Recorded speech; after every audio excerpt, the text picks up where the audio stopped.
Hello, Bridget O'Neill here from the Soundtrack Series, your host to Off the Record. Tonight we have, not only do we have the lovely, glorious 1990s adorned Dana Rossi. She's got black platforms on, some yellow stockings, a cute little body, and a little bob. I'm going to tap that a little bit later. We also have Kennedy from MTV. We're not filming yet, right? I got nothing. So tell me, are you a smoker? I'm not a smoker. I've maybe smoked a pack of cigarettes cumulatively in my life. Now, what made you want to have another cigarette after you didn't have one for like years? Run-of-the-mill peer pressure. Okay. You had a couple of cocktails.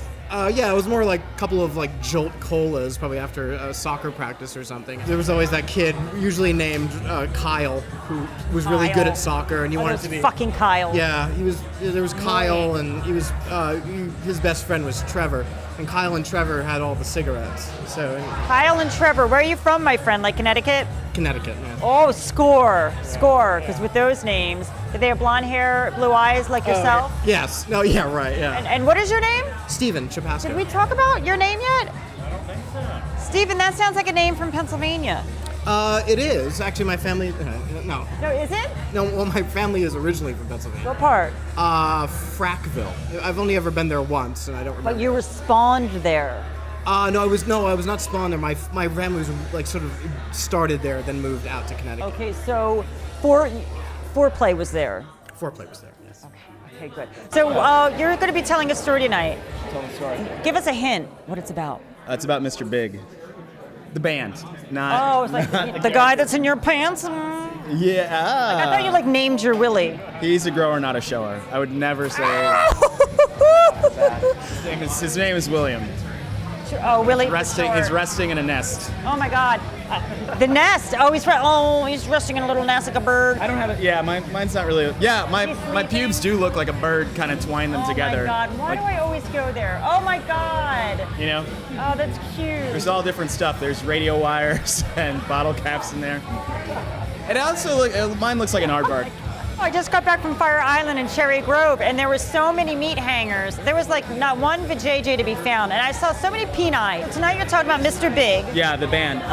And the song, their only hit, so I'm sure that we know that, from the 90s. They were a hair band. Be With You.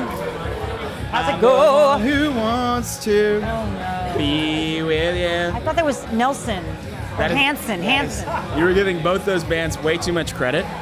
Did you like this band? Did you like it? Did I like this band? I thought this band had a lot of potential. I thought this band was the secretariat of hair bands of the 90s. Oh my goodness. Boy, was I wrong. I was gonna say, were you wrong or right? I backed the wrong hair band. Woo! Yeah. They suck. Yes. I love this chick. So I'm sitting here talking some talk, and there's Kennedy standing over here and looking gorgeous. How did you get the job of the VJ on MTV? How did that happen? I was an intern at the radio station, and my boss, the program director, hired me to be a DJ. Okay. And then when he moved to New York to be the senior vice president of programming, he let me do an audition, and they signed off on it, and he hired me. But was that overwhelming too, just being so young and being thrown into something like this, and here you are like interviewing like these huge 90s stars, 80s, 70s, like all these amazing people, some not amazing, but I mean like, how did you kind of just jump into it? I think I had to jump into it because it was so competitive. Yeah. And self-preservation and fear. Like I looked around and saw the enormous personalities that would walk around MTV on any given day. Yeah. And I was like, I have to find a way to make a name for myself where I won't have a job. Because I felt like if I'm lazy, I will come off as very ordinary. So I had to work extra hard.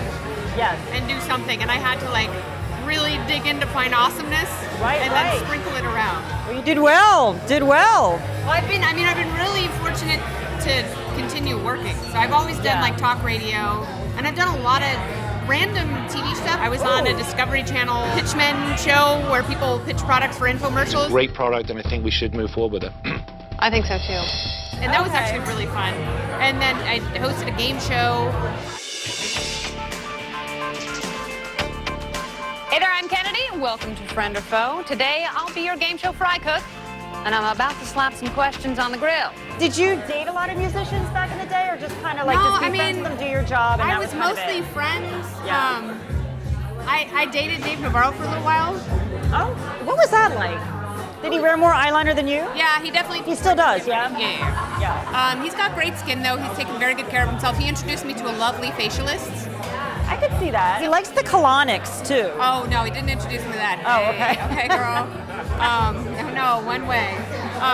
But You were coined, quite honestly, the Republican Virgin VJ. Do you still hold on to, well, not the virginity? no, I've had 2 children.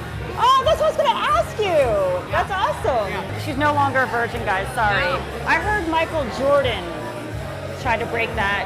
He didn't know he tried to break Situation. it, but he could have easily broken the situation. What? If fate had taken a different turn. Were you attracted to him? Were you like, yeah, that might happen? Oh, I was so attracted Woo! to him. Yeah, I mean, he was beautiful and sexy and sculpted and perfect and Yeah. touchable. Like I was gonna feel his cheekbones like their boobies. Yeah. And I fortunately won a dice game with him, but if I had lost that dice game at Bowery Bar down the street, Wow. He said that the stakes were I would go back to his hotel room. Holy How do you say no to Michael smokers. Jordan? I don't know if I would have been able to. Oh my, that would have been an interesting way to kind of break that, break the ice. Yeah. That, because could you went imagine? over the goal line, yeah. Like if that was your first, and then after that you're like, oh my God, sir, that's a tiny little Weedle, and he's like kind of well endowed, and you're like, nah, that's kind of small. Like I that'd be a think- hard thing to live up to afterwards. I think I would have been in a vaginal splint for 18 months. I would have needed Tommy John surgery for my vagina. Your little vagina would have had like a little crutch. You'd have been crutching around.